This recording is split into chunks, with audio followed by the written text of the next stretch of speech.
Peuple de Dieu, chers internautes, dépendamment où vous vous trouvez sur la planète,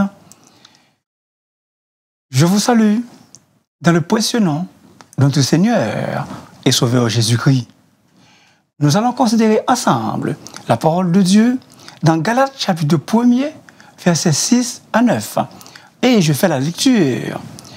Je m'étonne que vous vous détourniez si promptement de celui qui vous a appelé par la grâce de Christ pour passer à un autre évangile. Non pas qu'il y ait un autre évangile, mais il y a des gens qui vous troublent et qui veulent renverser, altérer l'évangile de Christ. Mais quand nous-mêmes, quand un ange du ciel annoncerait un autre évangile que celui que nous vous avons prêché, qu'il soit anathème. Nous l'avons dit précédemment, et je le répète à cette heure, si quelqu'un vous annonce un autre évangile que celui que vous avez reçu, qu'il soit anathème. Parole du Seigneur. Le sujet. Il y a combien d'évangiles? Il y a combien d'évangiles? Dans l'introduction de l'épître aux Galates, c'est la seule lettre que nous ne retrouvons pas l'expression habituelle de remerciement et de louange à l'endroit des croyants. De surcroît, de plus, on remarque une certaine rudesse dans les premières paroles de l'apôtre Paul. 3 points. Le premier, l'étonnement de Paul devant l'abandon, la désertion du véritable, du pur évangile des Galates. Galates chapitre 1er, verset 6. Paul n'arrive pas à comprendre. C'est inconcevable que les croyants de Galatie abandonnent déjà si vite, si promptement de celui, c'est-à-dire Dieu, qui les a appelés par la grâce de Christ. La grâce de Christ, le thème dominant de l'épître. Et pour cela, pour passer à un autre évangile, un faux évangile, un évangile falsifié, un évangile bidon. Les chrétiens de Galates, alors qu'ils avaient reçu l'évangile, s'étaient ensuite tournés vers un autre, différent de celui qui annonce Jésus et sa grâce. Ceux qui prêchaient ce autre évangile exigeaient des chrétiens, en plus de la foi en Christ, le respect de la loi de Moïse, la circoncision, Galates 5, verset 3, les règles alimentaires, Galates 2, verset 12 à 14, le respect du sabbat et des fêtes, Galates 4, verset 10. Paul était très surpris, abasourdi, très étonné. Thomaso, un terme extrêmement fort qui signifie aussi stupéfait. Hello, qui compte au monde? Moi, c'est mon Lagonave. Moi, pas mon Thomaso. Paul était très étonné. Il était saisi. Et il te dit, oh, sacrez-nous là. Dieu sauve uniquement par grâce. Écoutez le verset. Il nous a sauvés et nous a adressé une sainte vocation, non à cause de nos œuvres, mais selon son propre dessein. Soulignez ce que je vais vous dire. Et selon la grâce qui nous a été donnée en Jésus-Christ dans les temps, ou bien avant les temps éternels. Un autre verset. La grâce de Dieu, source du salut pour tous les hommes, a été manifestée. Tite 2, verset 11.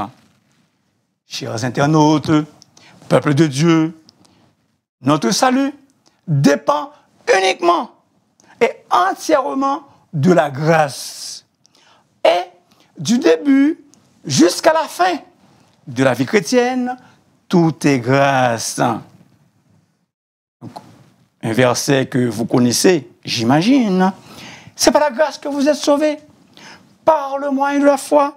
Et cela ne vient pas de vous, c'est le don de Dieu. Ce n'est point par les œuvres, afin que personne ne se glorifie.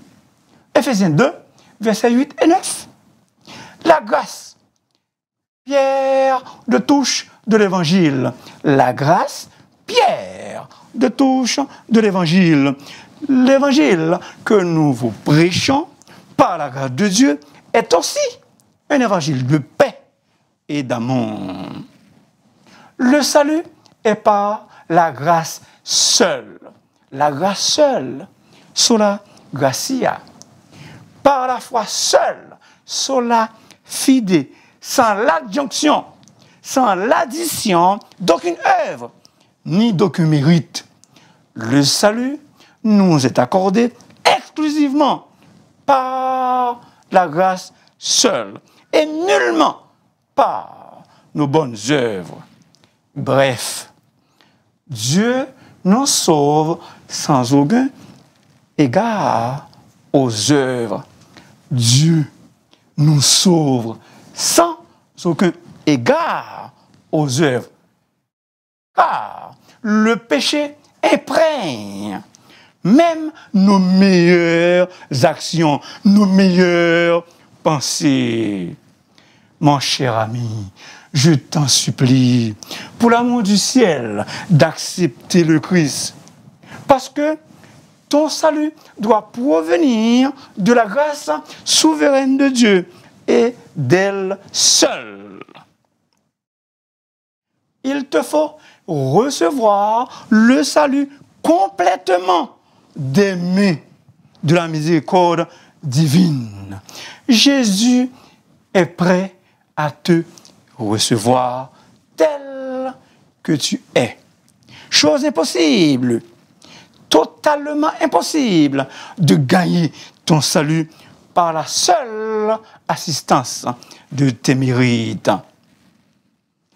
Évidemment, l'homme sauvé doit pratiquer de bonnes œuvres, les bonnes œuvres. Elles démontrent la manifestation de son salut. Nous sommes son ouvrage, ayant été créés en Jésus-Christ pour de bonnes œuvres que Dieu a préparées d'avance, soulignez ça, afin que nous les pratiquions. Éphésiens 2, verset 10. La gentillesse ne sauve pas. Mais si nous sommes sauvés, nous devons être gentils. Rendre des services à autrui ne sauve pas. Mais si nous sommes sauvés, il nous faut rendre des services aux autres. Le criminel condamné se tient tout tremblant.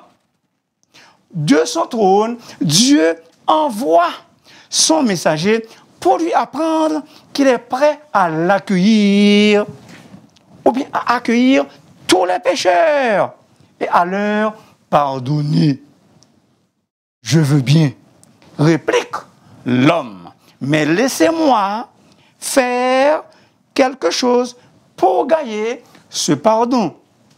Je veux bien venir à ce roi si je peux déclarer que j'ai accompli ma part pour gagner sa faveur. Mais le messager répond, non, comprends bien, rien de bon n'existe en toi, mais Dieu est prêt, dans sa grâce, à te prendre tel que tu es, méchant et indigne, et à te donner ce qu'il ne voudrait pas te vendre et que de toute façon, tu ne pourrais pas acheter. Acceptes-tu? Acceptes-tu? Tout homme refuse naturellement d'être sauvé ainsi, eh bien, sache que tu ne seras jamais sauvé d'une autre manière. Pourquoi? Parce que Dieu sauve uniquement par sa grâce. Dieu le Fils sauve. Dieu le Fils sauve. D'ailleurs, son nom, Jésus, l'indique. Ce nom est dérivé du nom Josué, Yoshua, qui signifie l'Éternel sauve. Jésus est le seul sauveur des êtres humains qui ne peuvent absolument pas se sauver eux-mêmes. Deuxième point, l'activité des faux docteurs. Le verset 7. Il y a combien d'évangiles? Un seul, pas d'autre. Puisque le seul évangile de Dieu est l'évangile de la grâce. Chers internautes, il n'y a sous le ciel aucun autre évangile qui a été donné parmi les hommes par lequel il nous faille d'être sauvés. Les judaïsants présentent leurs enseignements déviants comme une forme de l'évangile. Mais Paul affirme avec vigueur, avec force, qu'il n'y a pas d'autre évangile. Un seul, l'évangile de Christ. Et donc, ça concerne le Christ, le Fils, né de la postérité de David. Né de la postérité de David selon la chair. Romains 1er, verset 3. Non pas qu'il y ait un autre évangile, mais il y a des gens qui vous troublent. Tarasontes, qui veut dire littéralement secouer, déranger, perturber. Premièrement, les faux docteurs, ils sèment la confusion, le trouble. Tarasso, pas tasso, nous qu'on fait avec bœuf grillé, mais tarasso. Ces gens dérangent. Deuxièmement, ils veulent altérer, renverser l'évangile de Christ. Altérer évoque l'idée de transformer, métamorphoser quelque chose en son contraire, et ainsi le pervertir. Le verbe grec métatitami signifie transformer son allégeance. On l'utilise pour des soldats qui se révoltent ou désertent, et pour des personnes qui changent de camp politique ou philosophique. En réalité, le verbe métatitemi, se détourner, aurait pu être traduit déserter, car on l'utilisait pour parler de la désertion de l'armée. Une faute qui, alors, comme aujourd'hui, était punie de mort en temps de guerre. Se détourner de l'évangile de grâce que Paul leur a enseigné, ce n'est pas simplement se détourner d'une doctrine théologique, c'est aussi se détourner de celui, Dieu, qui les a appelés au salut.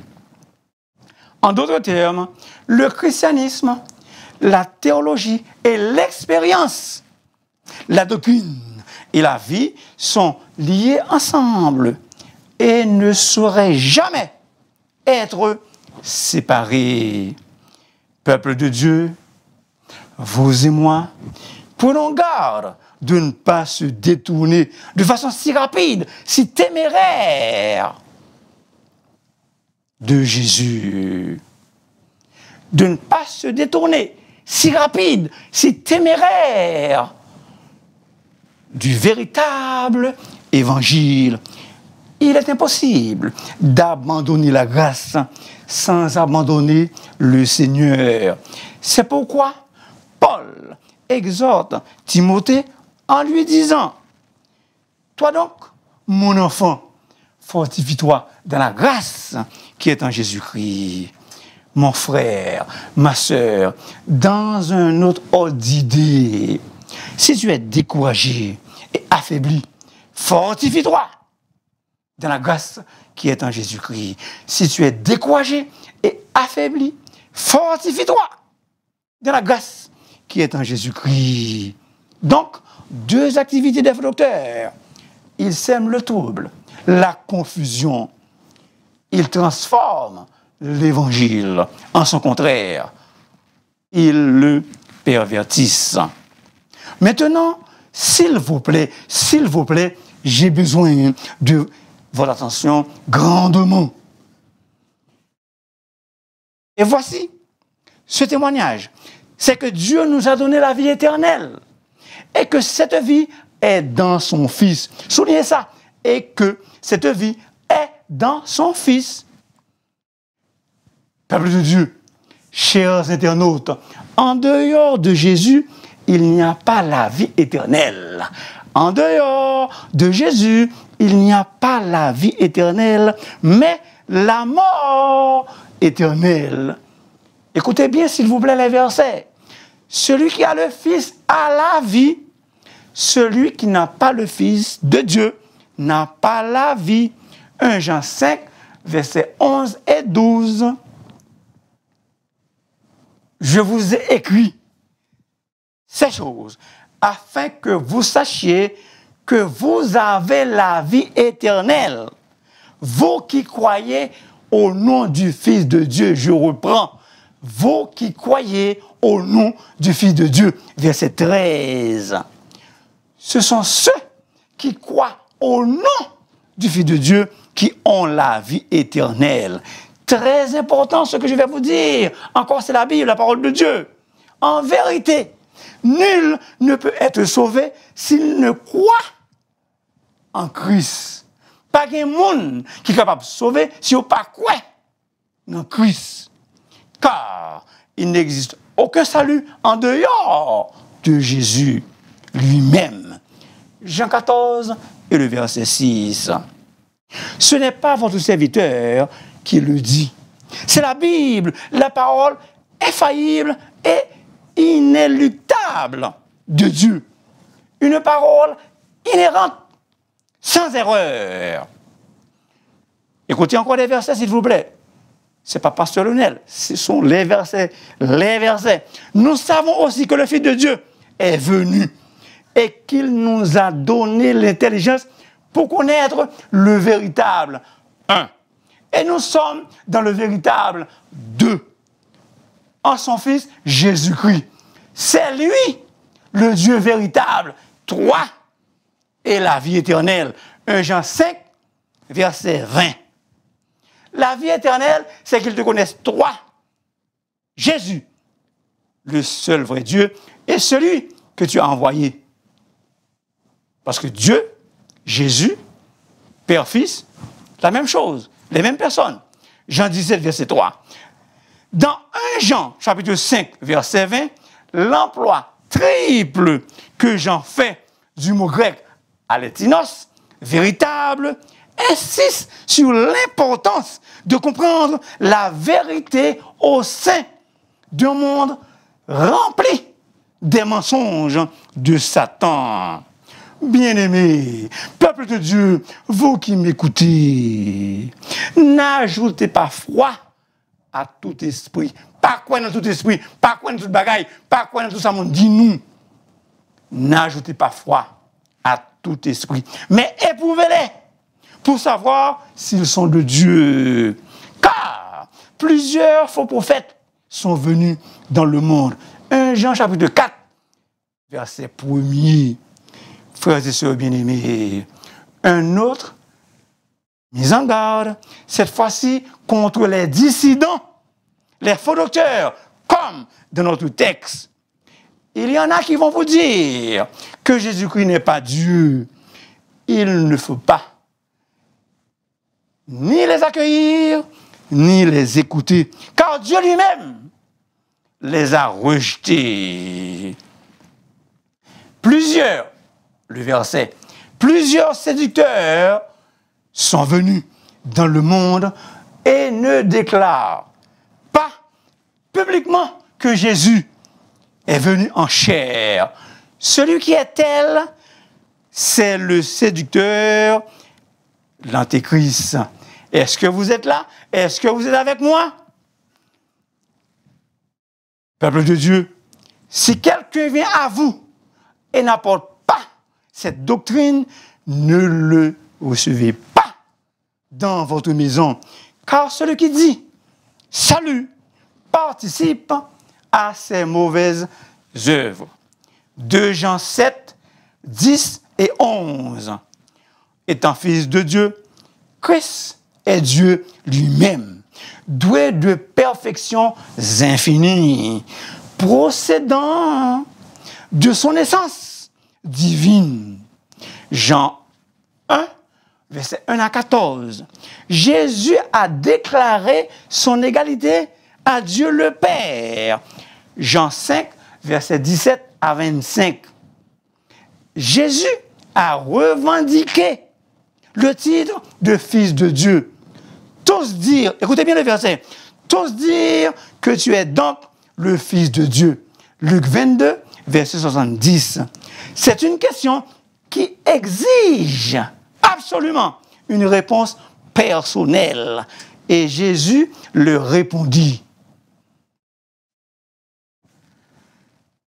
Jésus leur répondit, « Vous le dites, je le suis. » Alors, ils dirent, « Qu'avons-nous encore besoin de témoignages? Nous l'avons entendu nous-mêmes de sa bouche. » Jésus dit carrément là que c'est fils de Dieu.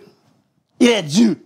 Jésus leur dit de façon péremptoire, de façon magistrale, « Je suis Dieu. » Et encore, c'est parce qu'il avait maintenu ce titre devant le Sanhédrin qu'il fut condamné à mort pour blasphème.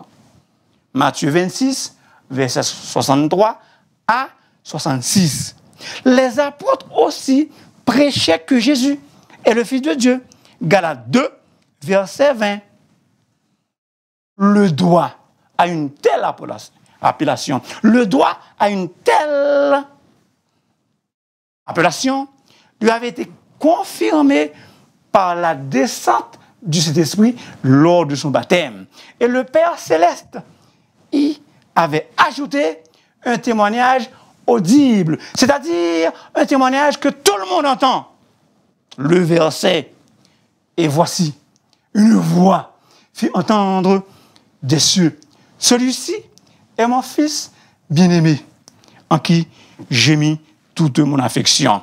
Matthieu 3, verset 16. Le Fils de Dieu est Dieu. Le Fils de Dieu est Dieu. L'ex-président d'Haïti, Bébé Doc, a dit, petit tigre, c'est tigre.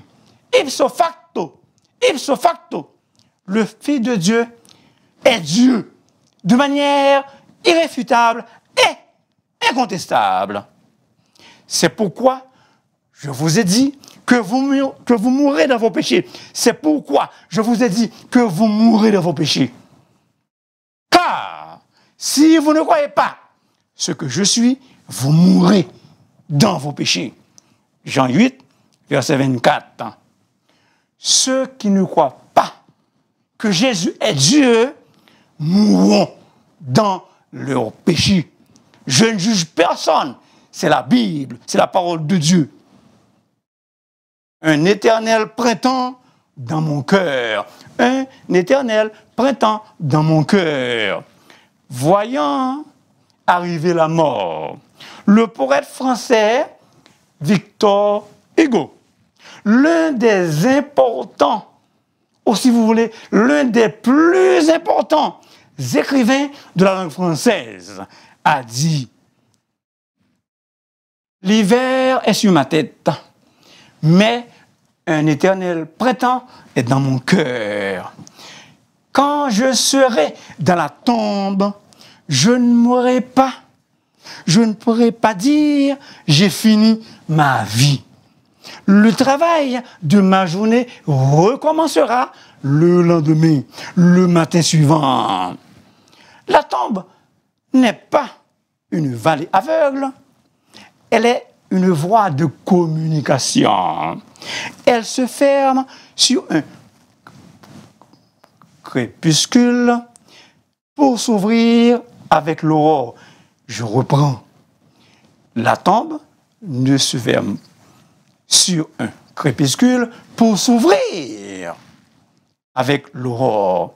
Ces belles paroles nous rappellent un couplet du cantique du numéro 7 des Chants d'Espérance, où l'auteur dit « Qu'on ça la mort pour le venir, mais toutefois ça, c'est pas mourir. Avec Jésus, pas de la mort. C'est fait manger ou oui là-bas. Je suis la résurrection et la vie. Je suis la résurrection et la vie. Celui qui croit en moi vivra. Quand même, il serait mort. Et quiconque vit et croit en moi ne mourra jamais. Jean 11, 25 et 26. Jésus a déclaré Fils de Dieu avec puissance, selon l'esprit de sainteté, par sa résurrection d'entre les morts. Romains 1er, verset 4. Jésus a de la puissance pour nous délivrer de nos problèmes. Jésus a de la puissance pour nous délivrer de nos problèmes. Troisième point, la réaction de Paul, versets 8 et 9, afin de souligner le fait que le vrai évangile de la grâce de Dieu ne pouvait être altéré ou renversé ou transformé. Paul commença par faire état d'un premier état hypothétique. Même si c'était Paul ou l'un de ses associés qui devait changer leur enseignement, les Galates ne devraient pas les écouter, mais les traiter comme des hérétiques, c'est-à-dire des impies, des non-conformistes. 2 fois plutôt qu'une, l'apôtre prononce l'écrasante malédiction sur quiconque prêche tout autre évangile, qu'il soit maudit ou anathème. Anathema esto, versets 8 et 9. Paul désire que ces faux docteurs soient livrés à la colère, à la malédiction de Dieu.